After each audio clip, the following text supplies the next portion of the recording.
Ravi d'être en votre compagnie, 11h02 très exactement. Nous souhaitons que vous passiez un magnifique week-end de 4 jours. Alors puisque l'on parle auto, attention à demain soir. Bison Futé a déjà annoncé que les grands axes seront rouge foncé. Donc essayez peut-être de rentrer pas à l'heure à laquelle vous l'aviez prévu. Si vous voulez rentrer à 19h sur les grandes métropoles, ça va être compliqué. Salut l'ami Jean-Luc. Bonjour Dame Laurence. Alors, je vais raconter à nos auditeurs ce que je vous ai raconté ce matin. Ça fait quelques émissions où vous m'appelez Dame Laurence. Maintenant, les personnes que je rencontre dans la rue vous disent Dame Laurence. Dame Laurence. Ça prouve qu'il y a, en dehors de ma mère, il y a d'autres gens qui nous écoutent, quoi. C'est l'avantage. Oui, il y a mon père, mon frère. Ah bah oui. Mes sœurs. Ça fait triple. On a triplé l'audience. J'ai pas de frère, j'ai pas de père. Non, je rigole. Allez, au programme de On parle auto, nous allons évoquer le fait, comment ça, puis-je, que la voiture électrique va être moins chère que la voiture thermique ? Oui, à terme la voiture électrique, c'est bientôt d'ailleurs, c'est 2027 dans les projections, la voiture électrique deviendra moins chère que la voiture thermique et à terme elle sera nettement moins chère. Alors la vraie question, parce qu'on a entendu les médias cette semaine ont parlé de cette étude, mais comment ça va être possible ? Qu'est-ce qui fait que le prix des voitures électriques, c'est pas les voitures thermiques qui vont augmenter, qu'est-ce qui fait que le prix des voitures électriques va baisser et de façon significative dans les années qui viennent ? Plusieurs choses. On en parlera en détail dans le courant de ce rendez-vous. Autre question que nous allons vous poser ce matin. Est-ce que vous connaissez bien les risques que vous encourez en cas de refus d'obtempérer avec la marée chaussée ? Tout ça en faisant des verres sans en avoir l'air. Exactement. Alors, refus d'obtempérer, vous obtempérez pas toujours quand je vous demande quelque chose. Non, mais c'est normal. Je suis une fille. Non. On a Jean Castex cette semaine et c'est très sérieux et un peu monté au créneau. C'est vrai que les refus d'obtempérer sont en augmentation constante. Pourquoi ? Parce que les gens roulent sans permis, sans assurance. Donc à chaque fois que la police leur demande de s'arrêter, ils ne s'arrêtent pas. Donc ça va être beaucoup plus durement réprimé. Bientôt, on aura maître Rémi Jossaume avec nous pour en parler. Et puis, vous le savez, nous allons vous donner la parole puisqu'on parle auto et votre rendez-vous. Un numéro de téléphone, 0826 300 300. Vous nous rejoignez dès maintenant pour poser toutes vos questions pratiques auto à l'ami Jean-Luc Moreau, le tout sur Sud Radio, la radio qu'il vous faut. Je vais faire des verres toute la journée, moi, sans en avoir l'air. Allez, c'est parti, on parle auto avec vous. Sud Radio, 11h midi, on parle auto, Laurence Perrault, Jean-Luc Moreau. Et on parle auto également avec vous sur la page Facebook de Sud Radio, où vous nous retrouvez en direct. Bonjour à tous ceux qui sont déjà fort nombreux à être en notre compagnie. Alors, nous allons accueillir Christophe sur le 0826 300 300 pour Bonjour débuter. Christophe. Bonjour Jean-Luc, bonjour Laurence. Bonjour Christophe, vous appelez d'où ? J'appelle de Tarbes. Oh, j'aime beaucoup. Oui, et donc là, moi c'est aussi, j'aime beaucoup Tarbes. la question pratique auto, première de cette émission, on vous écoute. Voilà, donc déjà je voulais remercier, je voulais vous faire part de mon plaisir de réentendre Jean-Luc sur les ondes, premièrement. Merci Christophe. On est comme ça, nous, merci on ouvre la tonton porte à tout le Christophe. monde. Oui, Nous, on laisse pas les gens errer. en espérant que ça dure un petit peu plus longtemps l'année prochaine. On verra. Bon, on va le noter Votre dans un question. coin. On va le noter Votre dans un question. coin. Ma question, je voudrais changer le véhicule de mon épouse. Donc notre choix s'orienterait entre une Mercedes CLA Shooting Brake, donc soit en C200. Oui. Et ma question était de savoir si je prenais ça et je la passais au bioéthanol, soit un Kia Niro électrique 204. D'accord. Alors je vais Donc vous c'est pas poser du tout les mêmes voitures. Oui, c'est pas du tout les mêmes voitures. Alors bon, Perso, j'irai sur la Merco. esthétiquement, il n'y a pas photo entre le clair. CLA qui est un peu Miss Monde quand même, oui. le Shooting Brake il est super beau, et le Niro qui est plus Robert. Mais Voilà, après. oui. Voilà, mais Robert aujourd'hui, quoi, Voilà, pas Robert. c'est pas le celui d'avant. Exactement. La chose, c'est que mon épouse a déjà eu les classes C et elle aime beaucoup Mercedes. Ouais. Mais si vous voulez, ce serait une voiture secondaire. Donc en fait, c'est pour emmener les enfants à l'école, tourner autour de, on va dire 30 km autour de la maison. Et ce serait une voiture secondaire. Donc c'est des petits trajets que vous faites avec Mon épouse, c'est ça. Elle emmène les enfants à l'école, elle va faire 2-3 courses. Parce que je vais vous poser la question que tous les concessionnaires devraient poser aux gens qui veulent acheter une voiture, c'est quel usage vous allez avoir du véhicule. C'est ça qui doit déterminer. Ce sera des petits trajets. Donc le CLA, c'était l'essence, bien sûr. Oui. Et ce qui m'embêtait, c'est que c'est un 1,3 litre. Et moi, je suis adepte des gros moteurs. Alors attendez, parce que le CLA, il existe aussi avec le moteur 1,6 litre. Et vous vouliez le 1,3 litre ? Non, justement, le 1,3 litre me refroidit, justement. Oui, alors, le 1,3 litre, c'est le moteur Renault. Oui, mais dans une Mercedes. À fuir. Celui-là, non. Celui-là, non, parce qu'il a été bien retravaillé. C'est le 1,2 litre Renault qu'il faut fuir. Le 1,2 litre TCE, c'est celui-là qui est le moteur chat noir. Mais là, pour un 30 km par jour max, ouais, pour 30 km par jour, ça a plus d'intérêt d'avoir de l'hybridation si vous faites des petits trajets que d'avoir un moteur que vous allez passer à l'éthanol. Parce que, en fait, aujourd'hui, on peut passer ces moteurs-là, injection directe, qui sont Euro 6, on peut les passer à l'éthanol. La réglementation le permet depuis relativement peu de temps, mais ça y est, maintenant, on peut. Donc, il y a des boîtiers homologués. On va préciser que quand on dit passage à l'éthanol, nous, on parle des boîtiers homologués. Je crois qu'il y a 3 marques qui font des boîtiers qui peuvent correspondre à cette Mercedes. Il y a Biomotors, il y a Flexfuel Energy, et puis il y a ARM. Voilà, ça, c'est les 3 marques qui font des boîtiers et qui vous donnent ARM Messager, oui, c'est ça. Et qui vous donne une garantie de substitution par rapport à la garantie constructeur si vous avez un problème de moteur qui est lié à l'usage de l'éthanol. Mais le problème de l'éthanol, quand on fait des petits trajets, alors déjà l'hiver sur les démarrages à froid, ça va être un peu pénible. Et puis surtout, ce qui va se passer, c'est que l'éthanol, c'est fait. Si vous laissez la voiture pendant un long moment sans être utilisée, c'est pas bon. Pourquoi ? Parce que l'éthanol, il est hydrophile. L'éthanol, il a tendance à boire de l'eau. C'est un peu le contraire de Laurence, qui a tendance plutôt à boire de l'alcool. Non, du vin, monsieur. du vin. Souvenez-vous qu'un ministre de l'Agriculture a dit que c'était pas de l'alcool. C'est de l'alcool. Donc, l'éthanol a tendance à absorber l'eau. Et quand on fait que des petits trajets et qu'on fait pas des longs trajets avec, en fait, on se retrouve avec de l'humidité qui est dans tout le circuit d'admission. Et sur le long terme, c'est pas très bon pour la mécanique. Et puis, justement, ma femme a une Mini qu'on avait passée au bioéthanol et elle vient de faire une salade de soupape. Là. Ben voilà. Une salade de soupape. Une salade de soupape, c'est pas très bon en fait. Alors, expliquez-nous là, parce que moi vous m'avez largué les gars. En fait, alors c'est une soupape qui s'est grippée, c'est ça ? C'est ça. Mais à cause de quoi ? Du bioéthanol ? À cause de l'éthanol. Mais l'éthanol, c'est très sec en fait. L'éthanol, c'est très sec. Et ce que je racontais à l'instant, c'est que en plus, il va véhiculer de l'humidité. Et l'humidité pour le métal, on sait ce que ça donne. Ça donne de la corrosion. Et quand on mélange corrosion et mauvaise lubrification, eh ben, qu'est-ce qui se passe ? Il y a quelque chose qui peut gripper. En l'occurrence, une soupape qui a grippé. Bon, voilà. Donc l'usage qu'a votre femme de la voiture, les petits trajets pour aller emmener les enfants à l'école, tout ça, ça se prête mieux quand même malheureusement au Niro. Je dirais. Pourquoi je dis malheureusement ? C'est une bonne voiture, c'est une très bonne voiture, mais c'est plus sexy d'avoir un CLA shooting brake. Bon ben voilà, vous avez votre réponse, monsieur Christophe de Tarbes. Extra, en vous remerciant. Et on va en profiter. Bonne journée, Christophe. Merci, bon week-end. Merci, J'en profite aussi pour saluer tous nos producteurs des fameux haricots tarbais, parce que ça fait partie des meilleurs haricots de France. Et pas que pour le cassoulet. Quelques réactions sur Facebook, la page Sud Radio, vous nous suivez en direct, donc vous pouvez nous rejoindre. Bonjour à tous, déjà. Stéphane nous dit un petit avis sur les modèles C6 exclusive et business. Quel modèle, Jean-Luc ? Merci, nous dit Stéphane. Il vous pose la question. C6. Ouais. C6 de quelle marque ? Alors C6, je vois. Ah non, oui, c'est ça, C6 exclusive. C'est Citroën. Oui, mais C6, ça n'existe plus depuis un moment quand même. Ah. Stéphane, il faut réécrire. A priori, Stéphane, il a eu un. Ben non, mais il y a bien marqué ça, C6 exclusive et business. Ça vous dit rien, Jean-Luc ? Stéphane, il nous faut un peu plus de détails. Oui, de détails, oui. Et alors, juste, je vais vous raconter. Vous dites quoi, Max, notre réalisateur ? Faut y aller. Du coup, il faut y aller. Eh ben, faut y aller. On y va. Allez, à suivre.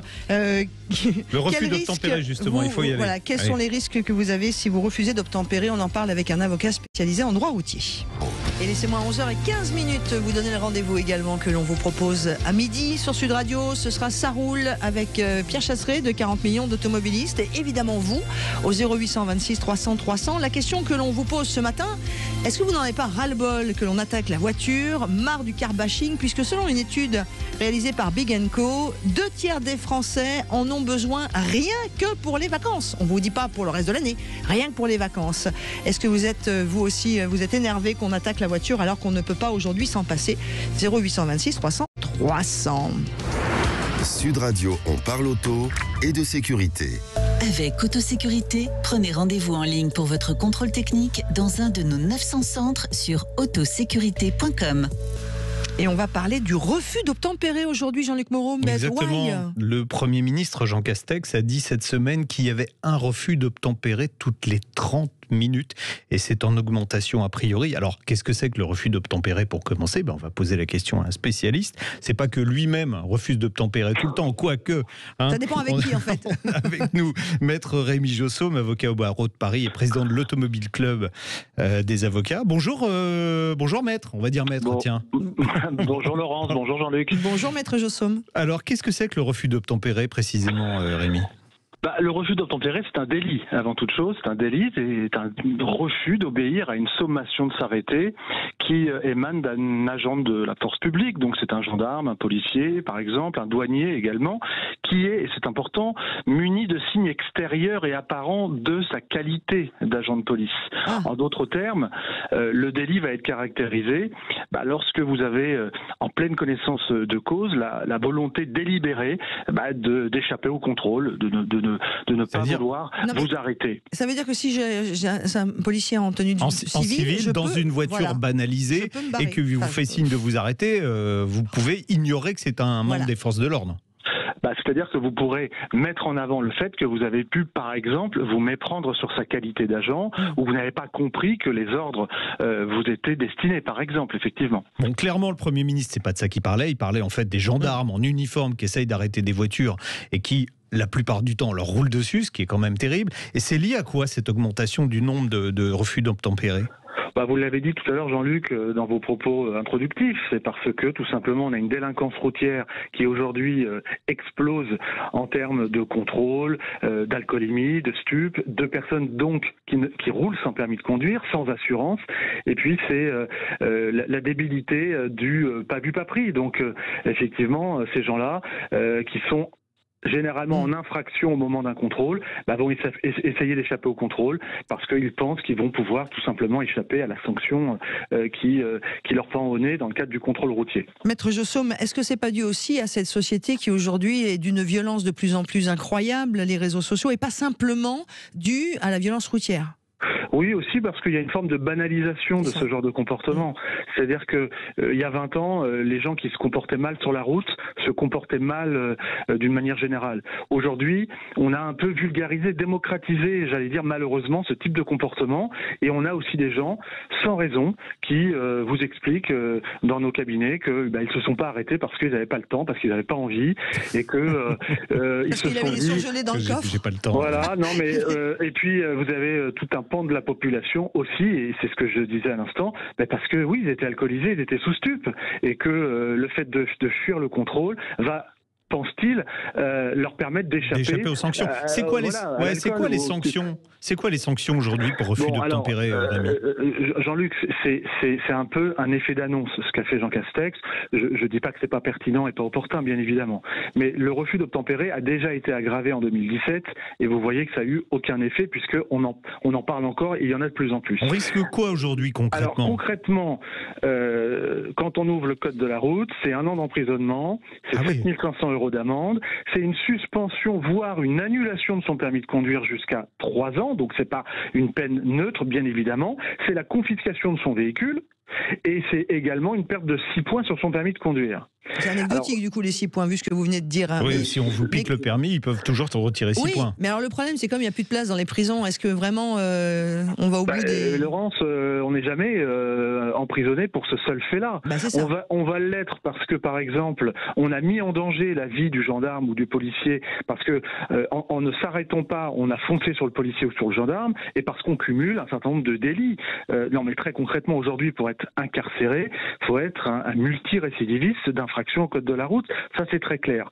Maintenant, le point important dans l'annonce de Castex, c'est la suspension automatique. C'est cette notion d'automaticité de la peine qui va peut-être en faire réfléchir plus d'un, où le juge aura l'obligation de suspendre le permis en cas de caractérisation de ce délit. Ce qui serait intéressant, Jean-Luc, c'est que si quelqu'un qui nous écoute aujourd'hui là sur Sud Radio à ce moment de l'émission se dit moi j'ai fait ça et je vais expliquer à la radio pourquoi je l'ai fait, on peut garder votre anonymat, et surtout si ça a été fait il y a quelque temps, mais voilà, vous n'hésitez pas, vous nous appelez au 0826 300 300 parce que des fois, alors évidemment il y a les méchants, on est d'accord entre guillemets, mais il y a aussi ceux qui sont en panique ou ceux qui... Il y a des fois... On évoquait tout à l'heure, en fait c'est quand même beaucoup moins grave de s'arrêter et d'être sanctionné parce que par exemple son contrôle technique n'est pas à jour, ça peut être une des raisons, ou on n'a pas sa vignette d'assurance.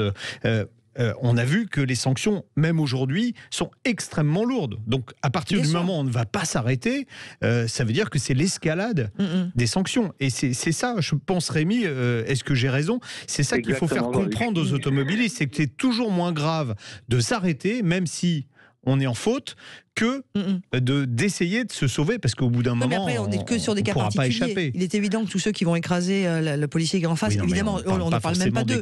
Mais il peut y avoir des fois des choses dans votre vie qui font que vous perdez, vous paniquez, et puis que vous pouvez aussi avoir des réactions. Oui, on peut perdre les pédales, ça c'est clair. Surtout en voiture. Et je pense également, pour être clair avec les auditeurs, c'est de leur dire aussi que, en réalité, on vous retrouve toujours. Il ne faut pas croire qu'on échappe comme ça aux policiers, aux gendarmes. Ils ont plusieurs moyens à leur disposition, notamment la géolocalisation des téléphones portables. Généralement, on a son téléphone avec soi, on a un bout de plaque d'immatriculation, on a un témoignage, on a de la vidéosurveillance. Bref, aujourd'hui, j'en connais pas qu'on puisse échapper à un contrôle, parce que tous les moyens vont être mis en œuvre, et les gendarmes et les policiers les mettent en œuvre justement pour confondre les personnes qui refusent de s'arrêter. Bon, en tout cas, merci beaucoup. Merci, Maître Jossaume. Bon week-end à vous. Merci, bon week-end à vous aussi. Au revoir. Et c'est d'autant plus important qu'on est sur un énorme week-end de départ sur les routes, puisque les gens ont été confinés longtemps et tout le monde est parti. Je ne sais pas si vous avez vu autour de vos métropoles, mais c'était juste l'enfer jeudi matin. Prenez soin de vous arrêter s'il se passe quoi que ce soit ce dimanche en rentrant. Et si vous êtes arrêté, ne faites pas un délit d'obtempérer. D'initié. Allez, on y va, on parle voiture et on parle auto sur Sud Radio. Sud Radio, on parle auto et de sécurité. Avec Autosécurité, prenez rendez-vous en ligne pour votre contrôle technique dans un de nos 900 centres sur autosécurité.com. Et il n'y a pas que les hommes qui aiment parler voiture. On va accueillir Emma. Salut Emma. Bonjour. Bonjour Emma. Et surtout, elle est bien dynamique, Emma. Bien, nous allons bien. Vous êtes où? Moi, je suis de Cahors. Ah, joli. Il y a un super vin. Avec le Malbec. Le Co, on appelle ça le Co, le cépage dans le Pays de la Loire, mais c'est le Malbec du côté de Cahors. Très joli vin.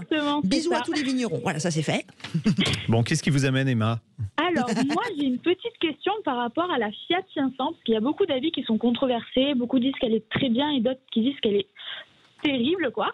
Et moi, j'aimerais savoir d'un avis professionnel comment est le moteur, la mécanique, s'il y a beaucoup de problèmes techniques, et surtout si vous avez des conseils d'entretien. Vous voulez en acheter une, Emma, rapidement? Alors, moi, je l'ai déjà acheté, c'est pour ça. Vous voulez savoir, oui. Alors, voilà, c'est quoi comme modèle que vous avez? Elle a le pack lounge et elle est de 2018. D'accord, avec le moteur 1,2 litre 69 chevaux, c'est ça? C'est ça. Vous avez fait vous avez fait le bon choix déjà. Alors, déjà, moi, la Fiat 500, j'adore. Parce que c'est vrai qu'elle a une bouille. On achète avant tout une voiture parce qu'elle vous évoque quelque chose. Moi, la Fiat 500, j'aime bien. Moi, j'aime pas. Mais c'est pas sa bouille que j'aime pas, c'est que je trouve que c'est un pot de yaourt, c'est tape-cul, j'aime pas. Alors, c'est pas très confortable. Et il faut donc éviter les finitions hautes avec des grandes roues. Donc, c'est pour ça que la finition lounge est bien, parce que, en fait, vous avez un équipement qui est très largement suffisant. Et vous n'avez pas ces grosses roues qui font que ça dégrade encore un peu plus le confort. Bon, après, il y a des défauts qui restent. Le coffre qui est tout petit, ça reste. Les places arrière qui sont tout petites, ça reste. Mais Emma, j'imagine que vous êtes toute seule. Oui, c'est ça. Je suis étudiante aussi. C'est ma première voiture. Donc. D'accord. Alors, pas de risque. Alors, ceux qui vous ont dit, oulala, attention, la Fiat 500, c'est pas bien, c'est pas vrai. Les 500 ont des problèmes sur les motorisations diesel. Qui sont de moins en moins nombreuses aujourd'hui, mais sur les motorisations essence, c'est plutôt des moteurs fiables, et le moteur 1,2 litre est un moteur fiable. Bon, il y a eu au départ aussi des petits tracas en termes de direction assistée ou de boîte de vitesse. Ils ont disparu sur les modèles les plus récents. Donc, la vôtre, elle est de quelle année? 2018. Bon, normalement, pas de souci. Alors maintenant, est-ce qu'il y a un entretien particulier à faire sur cette voiture? L'entretien régulier, il n'y a rien qui pose problème sur les 500. Les dernières sorties. Sur les premières, on avait le tableau de bord quand elle était garée au soleil, qui avait tendance à se gondoler. Donc en plus, comme vous êtes dans une région où quand le soleil tape, il tape.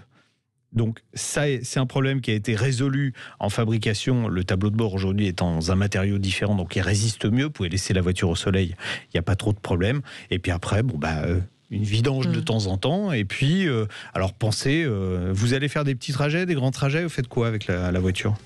Moi, ce serait pour faire la fac de chez moi, donc c'est-à-dire que je serais en autobahn, c'est quoi, 60 km, même pas. Ah, quand même. Ah oui, mais bon. Quand même. Non, c'est une petite voiture très agréable en ville et sur route. Après, c'est surtout une urbaine en fait. Voilà, c'est surtout une urbaine, oui. Si vous voulez faire donc elle fonctionne bien. Si vous voulez faire du Paris-Lille sur l'autoroute, c'est vrai que c'est pas la voiture adaptée. Oui, mais autrement, non. C'est vraiment. J'ai redécouvert moi la Fiat 500 au fil des ans et franchement, c'est une voiture que je trouve très sympathique. Quoi. Non, elle est mimi. Comme première voiture, c'est vraiment bien. Elle est mimi. Non, elle est mimi. Moi, j'aime pas le côté confort que voilà. mais bon, moi, j'ai plus. Mais ça, c'est quand on vieillit. J'ai plus 20 ans. Bon, ben voilà, Emma. Donc vous avez fait un joli choix, de toute façon. Elle est de quelle couleur? Elle est grise foncée. Ah, vous vouliez pas prendre une couleur un peu plus fun? Ouais.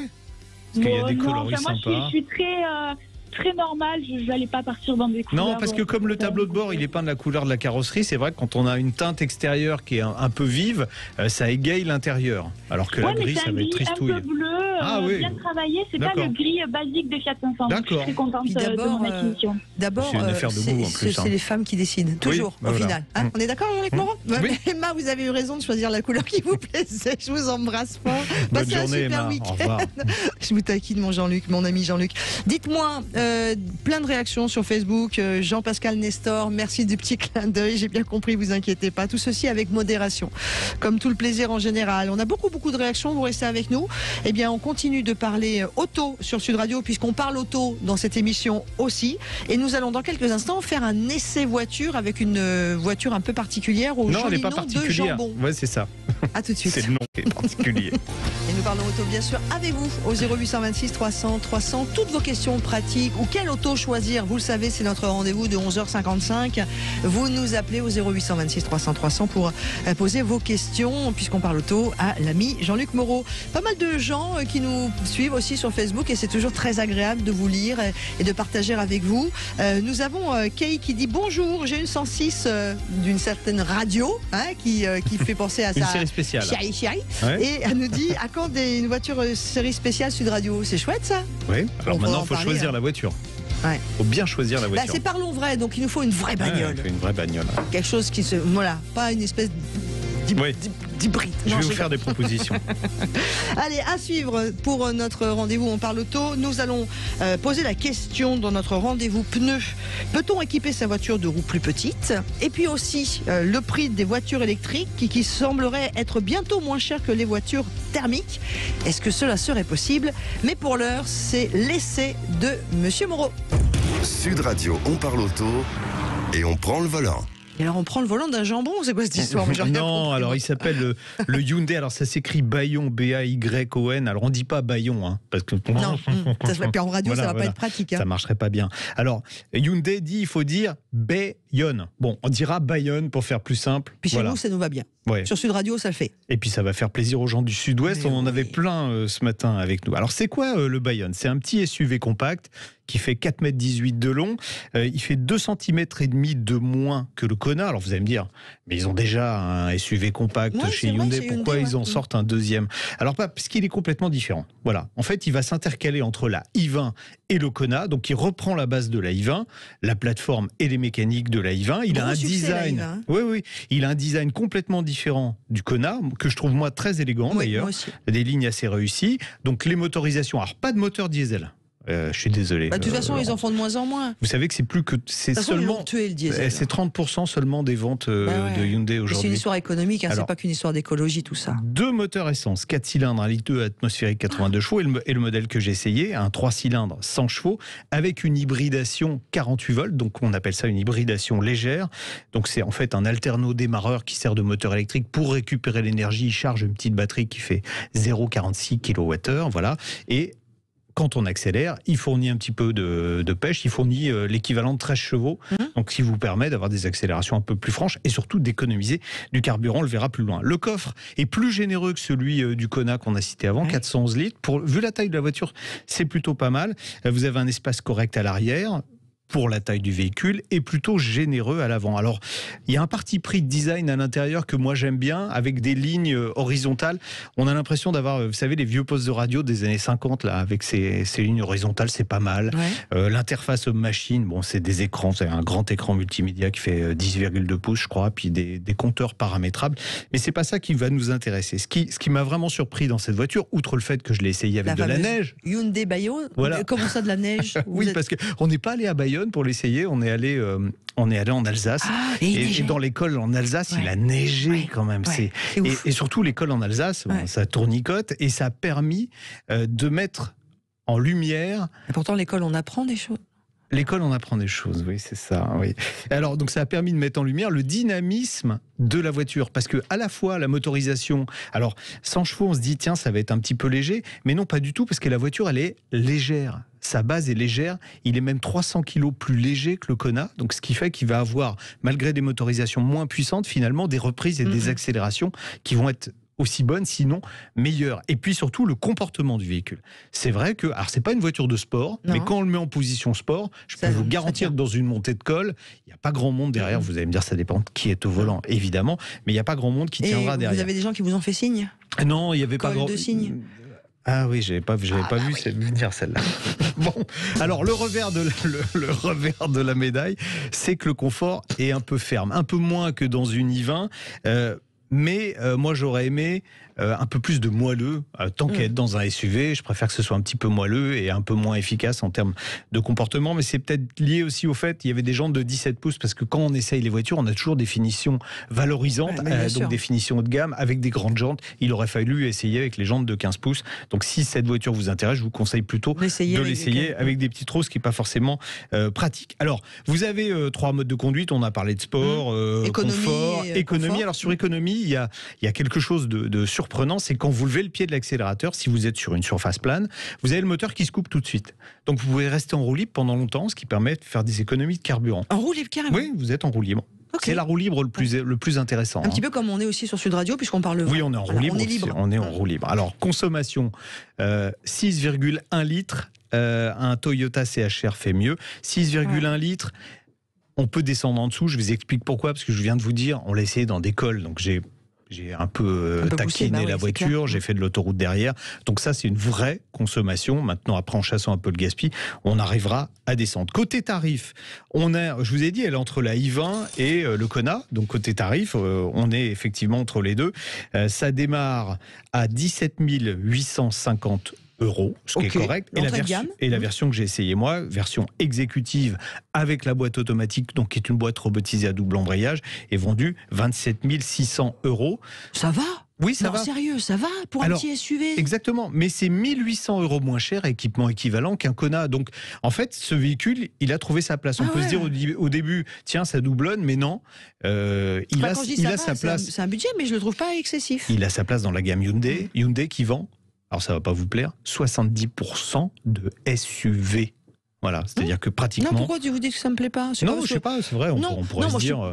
Mais 3/4 quand même des ventes de Hyundai, c'est des SUV, et surtout... En fait, j'ai rien contre les SUV, c'est juste que moi, j'en ai pas l'utilité. Je choisis ma voiture en fonction de mon utilité, et je n'ai pas l'utilité d'un SUV. Mais j'aime bien les SUV. Je sur le divan, vous expliquerez quel usage vous avez de la voiture.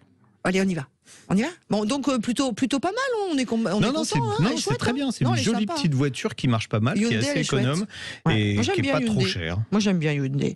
Eh bien écoutez, c'est parti, on va accueillir maintenant notre futur invité. Excusez-moi de rigoler parce que vous ne le voyez pas, mais je vais raconter à nos amis auditeurs qui sont avec nous, c'est que Maxou, il est mort de rire. Max, c'est notre super réalisateur, je ne sais pas ce qui s'est passé dans son oreille, il n'en peut plus, il pleure de rire. Allez, go.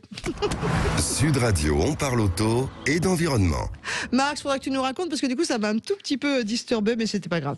On parle auto et d'environnement. Maintenant, on va parler surtout normalement de ces véhicules électriques qui sembleraient devenir moins chers que les véhicules thermiques, l'ami Moreau. Donc il y a une étude de Bloomberg qui a été publiée cette semaine qui prétend que dès 2027 au plus tard, le prix des véhicules électriques sera équivalent à celui des véhicules thermiques et que même à l'avenir, ce prix va être plus bas. Alors on peut se poser plein de questions. Qu'est-ce qui va faire baisser le prix des voitures électriques ? Le prix de la batterie. Alors oui, majoritairement le prix de la batterie. Alors pour en parler avec nous, on a Diane Strauss, qui est la responsable de transport et environnement en France. Bonjour Diane. Bonjour. Bonjour Madame Strauss. Alors cette étude a surpris pas mal de monde cette semaine. Est-ce que elle vous a surpris ? Nous, elle nous a pas trop surpris parce qu'on savait déjà que le prix des batteries allait beaucoup diminuer et on avait entendu de la part des experts le fait que on aurait une parité des prix entre véhicules électriques et véhicules thermiques au milieu des années 2020. Donc ça a confirmé ce qu'on pensait. Le prix des batteries qui va diminuer, c'est déjà une tendance quand même qui est assez forte depuis quelques années. Est-ce que ça va perdurer et dans quelle proportion ? Alors le prix de la voiture électrique, elle va diminuer en raison surtout de la chute du prix de la batterie, parce qu'on va faire des améliorations en chimie, on va faire des améliorations, on va pouvoir utiliser moins de matériaux coûteux et les substituer par des matériaux moins coûteux. On va pouvoir faire des économies d'échelle au niveau des gigafactories, et ça va vraiment avoir un effet sur le coût de la batterie qui va diminuer d'environ 60% dans les 10 années à venir. Diane Strauss, excusez-moi, ce que vous appelez les gigafactories, ça va être les futures usines. Ces grandes usines qui vont fabriquer les batteries. Parce qu'en fait, exactement. Et il y en a en France qui vont s'installer. Dans l'industrie, ce qui fait baisser les prix, c'est ce qu'on appelle l'effet d'échelle. L'effet d'échelle, c'est que plus vous allez fabriquer un produit en grande quantité, plus vous allez pouvoir diminuer les coûts. Et donc, sur les véhicules à batterie, les véhicules électriques à batterie, le premier levier, c'est ça. Le deuxième levier, c'est qu'effectivement, sur l'usage, on parlait, alors ce qui pose problème aujourd'hui, c'est qu'il y a certains matériaux qui sont utilisés dans les batteries, en particulier le cobalt, qui posent problème d'abord au niveau du prix, puisque les prix du cobalt sont en augmentation, surtout au niveau de l'extraction. Et demain, on aura des chimies de batteries qui vont pouvoir se passer de cobalt. Donc il y a aujourd'hui, si vous prenez la voiture, voilà, on fait une photo aujourd'hui de la voiture électrique, il y a pas mal de problèmes. Il ne faut pas se voiler la face, mais ces problèmes, évidemment, les constructeurs en sont conscients, les fabricants de batteries en sont conscients. C'est pas qu'ils cherchent, c'est qu'ils ont déjà trouvé comment les résoudre. Et donc demain, on aura des batteries. Comme on fait ceux pour les thermiques et le diesel. Il y a eu beaucoup de travail pour que le diesel soit moins polluant. Bien sûr, entre un diesel d'il y a 30 ans et un diesel de maintenant, ça n'a rien à voir. Et ben c'est la même chose. On est conscient à chaque fois qu'il y a des problèmes. Ce qu'il faut, c'est les régler. Et les régler, c'est fait. Ça va permettre à la fois. En plus, c'est gagnant-gagnant parce qu'on va utiliser des matériaux qui sont moins chers, qui sont moins polluants, en particulier les nanotubes de carbone, le graphène. C'est des matériaux qui vont arriver dans les batteries et ça va permettre à la fois de diminuer les coûts, de faciliter le recyclage et puis de s'affranchir de cette extraction problématique au niveau pollution. Et puis, mais est-ce que je peux poser une question qui fâche? Oui, une question qui fâche. Moi, j'aime bien avec l'ami Moreau, c'est qu'on peut tous dire, on discute. On n'est pas toujours d'accord, mais au moins on discute. Diane Strauss et Jean-Luc Moreau, on va avoir de plus en plus une flotte électrique. Ok, qu'est-ce qu'on fait en termes d'écologie de toutes les voitures thermiques qu'on va mettre à la casse? Qu'est-ce qu'on en fait? Je parle bien en termes d'écologie. Alors les voitures thermiques, elles vont continuer à être sur le marché. Elles vont juste probablement être revendues sur toutes des villes vers les zones plus rurales, puisque c'est vrai que dans les grandes villes comme Paris ou Lyon, ce sera de plus en plus difficile de conduire avec une essence ou une diesel en ville, notamment à partir de 2030. Oui, mais est-ce qu'on a pensé... Il faudra 25 ans. Il faudra 25 ans pour arriver à renouveler le parc. Alors là, on vous dit, on a dit 2027. En fait, le point d'inflexion, ça va être entre 2026 et 2027. À ce moment-là, le prix des voitures électriques va être inférieur au prix des voitures thermiques. Et ça va continuer à baisser. Donc ça veut dire qu'on peut... Alors on peut voir le verre à moitié vide ou à moitié plein. On peut se dire que jusqu'à cette date-là, monsieur, madame, tout le monde qui n'a pas les moyens d'acheter une électrique continuera à rouler en thermique. Et que, une fois que cette date sera passée, on pourra envisager de remplacer son véhicule thermique par un véhicule électrique. Je vous ai dit, il faut 25 ans. Non, mais je suis d'accord. Si on part de 2026 et qu'on rajoute 25 ans, vous voyez que jusqu'en 2050, on aura des modèles thermiques.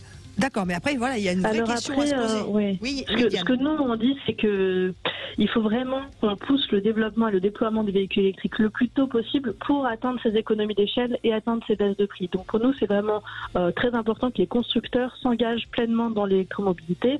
Et ça peut être fait par des stratégies constructeurs pour certains, mais aussi ça doit être fait à travers les règlements européens qui doivent pousser les constructeurs à prendre le train en marche et à pas se retrouver en compétition avec des voitures chinoises ou japonaises qui elles ont déjà été conçues depuis plusieurs années, quoi. Donc il faut vraiment prendre ce train en marche pour réussir à saisir ces économies d'échelle et faire baisser le prix du véhicule électrique. Bon, on va le saisir, on va le prendre le train. Laurence a déjà pris un petit bout de train, elle mettra peut-être un petit mot. Je lui ai fait faire un tour de manège tout à l'heure en voiture électrique. Ouais, avant la fin de l'émission. Ça sera l'essai de la semaine prochaine. C'est la Volvo XC40 recharge. Voilà. Non mais moi je suis pas contre l'électrique, vous le savez. Ma position c'est pas d'être contre une motorisation, c'est d'être pour le fait que l'humain on s'en occupe et qu'on mette pas sur le carreau des usines, des gens qui travaillent, des familles entières, etc. Et moi je suis toujours sur le fait que le virage doit être fait en douceur pour l'humain. Il n'y a pas d'autre solution. Parce que protéger la planète c'est bien, mais s'il n'y a plus personne pour y habiter, c'est un peu... Non, mais la transition se fera forcément en douceur. On ne peut pas remplacer un parc du jour au lendemain, c'est impossible. Mais il faut penser aux humains. Je pense qu'il faut penser aux humains, et ça c'est vraiment une de nos préoccupations en tant qu'ONG. Disons que la question qu'on a maintenant, c'est à quel rythme va avoir lieu la transition. On ne sait plus, est-ce qu'elle va avoir lieu. Et donc on sait que de toute façon, il va falloir réfléchir à la reconversion de certains territoires, à la planification. Voilà, il faut penser, en fait, il faut anticiper cette transition.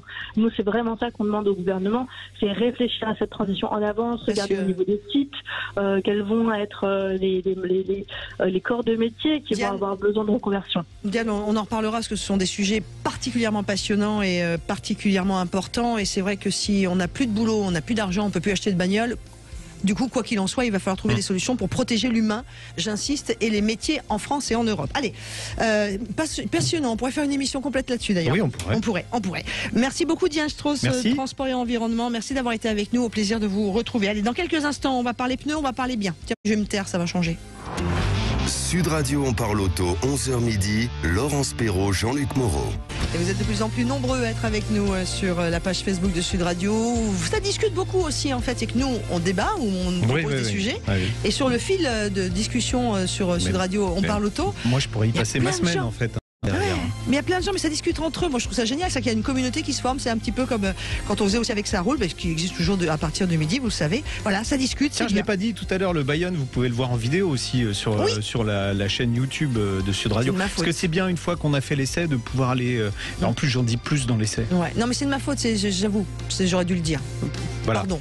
Bon, dites donc, parlons pneus, parlons bien. On va dans quelques instants vous proposer de découvrir quelle auto choisir. Venez poser, vous avez une hésitation sur un véhicule que vous voulez acheter prochainement.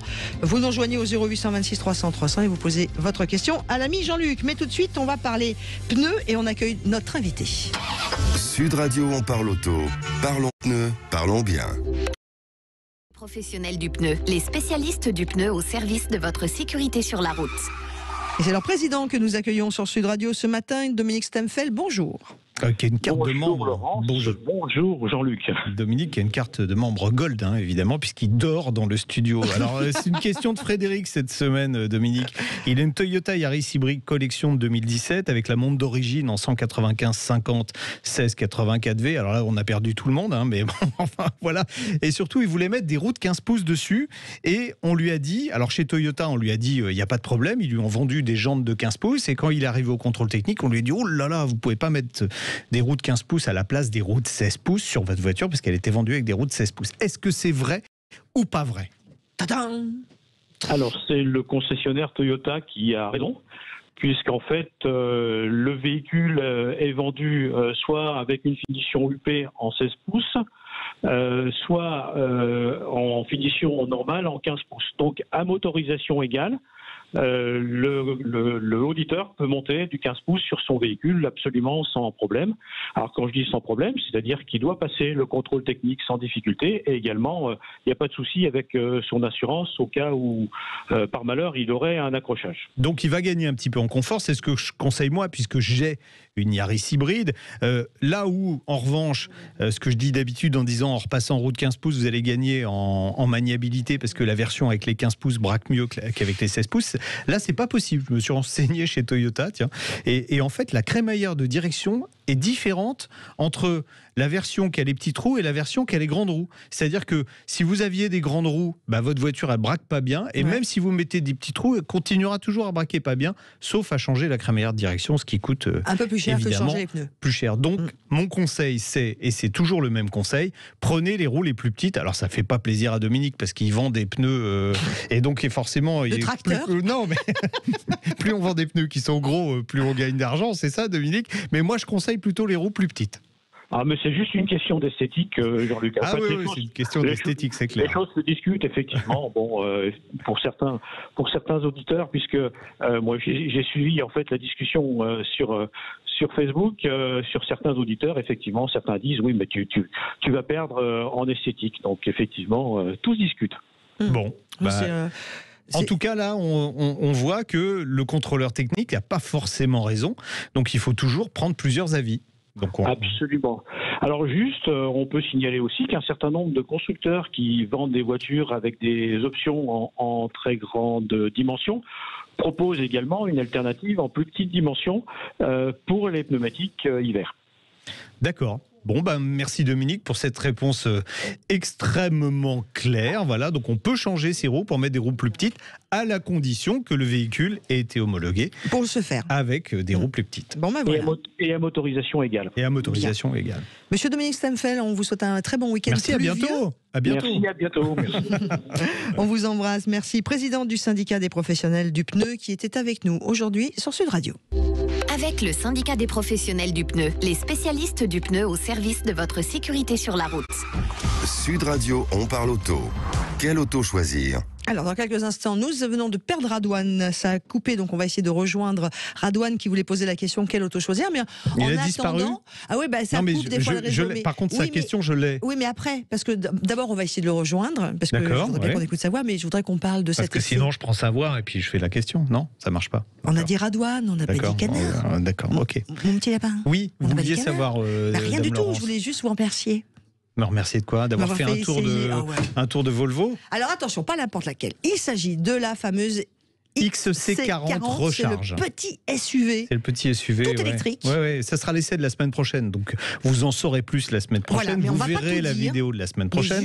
Vous m'avez proposé d'essayer d'appuyer de prendre sur le volant, l'accélérateur. Ce que j'ai à peine réussi à faire parce qu'elle part, mais Ah oui, on a l'impression en fait que la voiture est accrochée à un énorme élastique et que dès qu'on appuie sur l'accélérateur, cet élastique vous propulse. Et vous avez vu, je suis pas allée à fond moi, parce que d'abord je suis une fille, donc je fais hyper attention, qu'on était en ville, donc fallait faire gaffe à la... Mais c'est surtout que même si vous n'allez pas dépasser les 50, le début là, waouh. Mais vous m'avez dit que c'était aussi puissant qu'un démarrage de Ferrari. Vous avez perdu pied ou bien ? Non. En fait, la voiture, alors elle délivre 400 chevaux, mais c'est pas ça qui compte. Il y a surtout 660 Nm de couple au démarrage. Parce que quand vous avez, alors on prend l'exemple d'une Ferrari, vous allez peut-être avoir plus de couple, 750 Nm par exemple sur certains modèles, mais à un régime beaucoup plus élevé. C'est-à-dire qu'au démarrage, vous n'aurez pas autant de patates. C'est comme ça, voilà. Le couple, c'est ça. Le couple, c'est la force du moteur. Et là, vous appuyez sur la pédale, vous avez toute la force du moteur, des deux moteurs, puisque vous avez en fait ces 4 roues motrices, un moteur à l'avant, un moteur à l'arrière, qui est disponible. Donc sur les, on va dire, 50 premiers mètres, même de 0 à 50 km/h, il n'y a pratiquement rien qui peut rivaliser, à part peut-être une autre voiture électrique encore plus puissante. Non, parce qu'il y a encore plus puissant. Donc, si vous êtes au feu rouge en ville et qu'il y a un type à côté avec sa Porsche toute neuve, vous allez le ridiculiser, ça c'est clair. En tout cas, c'était impressionnant et merci de cet essai parce qu'il y a beaucoup d'autres choses. Non, mais la semaine prochaine, alors c'est pas accessible à tout le monde. Hein. Non, ça reste un modèle cher. Mais c'est pour dire que une voiture pas électrique. Oui, mais on a parlé il y a pas longtemps de la Spring, qui est à moins de 14 000 €, donc qui reste un véhicule électrique accessible. Ouais, d'accord. Allez, question de Radouane. On n'arrive pas à le rejoindre, donc je vais vous poser la question pour Radouane. Radouane, appelez-nous 0826 300 300. En tout cas, il s'était inscrit pour cette question. Je souhaiterais acquérir un Citroën C4 Grand Picasso 2017, 2 litres HDI, 150 chevaux. Il a 40 000 km. Sachant que Radouane a 4 enfants, qui fait plus de 70 km par jour. Une fois par an, il fait 7 000 km. Voilà, pour un prix de 11 500 €. Carnet d'entretien est suivi par le réseau. Il voulait savoir si le moteur est fiable, s'il y a un défaut à cette version. Vous avez 1 minute 15. Alors déjà, le Grand Picasso fait 19 cm de plus que le Picasso normal. Pour les grandes familles, c'est idéal. Alors ça reste un monospace. Aujourd'hui, il n'y a aucun SUV sur le marché, aussi grand soit-il, qui offre autant d'espace qu'un monospace. Alors moi, j'aime pas les monospaces, mais c'est vrai, quand on a une grande famille, c'est bien. Il est confortable en plus, alors sauf la version équipée de jantes de 18 pouces, je ne sais pas quelle finition il a vu en occasion, donc il faut éviter juste les grosses jantes, c'est ce qu'on disait juste avant, mais c'est en plus un véhicule confortable. Le 2 litres Blue HDI, donc le moteur qui nous intéresse, moteur diesel, est un moteur qui assure de bonnes performances, de bonnes reprises. C'est important, pourquoi ? Parce que quand on a un gros véhicule et qu'on roule chargé, si on a 4 enfants et les bagages, il vaut mieux avoir du couple, et là c'est un moteur qui a du couple pour les dépassements. Le seul truc, c'est qu'il a une sonorité qui est un peu trop présente et pas très agréable. Bon, à la limite... D'accord, mais là le rapport qualité-prix de fiabilité, alors fiabilité plutôt moyenne, à cause d'une chose, c'est que c'est un véhicule récent, il va être en Euro 6, donc il va avoir un réservoir d'AdBlue. On en a déjà parlé dans l'émission. Sur les modèles PSA, il y a des soucis avec les réservoirs d'AdBlue. Il y a également une faiblesse au niveau de la courroie d'accessoires sur ce modèle. Et puis attention aux pneus arrière. Alors, on lui donnera les coordonnées de Dominique Stemfel, mais attention aux pneus arrière qui s'usent un peu vite. Mais sinon, il achète ou pas ? Oui, évidemment. Il peut. À ce prix-là, il peut. Là, on est bien. 11 500 € pour 40 000 km, 40 000 km, c'est peu. Bon, super. Bon, Radouane, voilà. Alors, je pense que Radouane, sa batterie était morte de son téléphone. On n'a jamais réussi à le recontacter. C'est le problème des batteries. Quand c'est vide, il faut les recharger. Merci beaucoup, l'ami Moreau. Eh bien, on se retrouve la semaine prochaine. Dame Perrault. Dame Lolo. Jean-Luc, on vous souhaite un super week-end. Et merci de cet essai sur le XC40. C'était vraiment chouette. Vous allez le mettre sur votre page Facebook ? Ouais, j'ai fait un petit film avec vous et tout. C'était marrant tout plein. Bisous, bon week-end.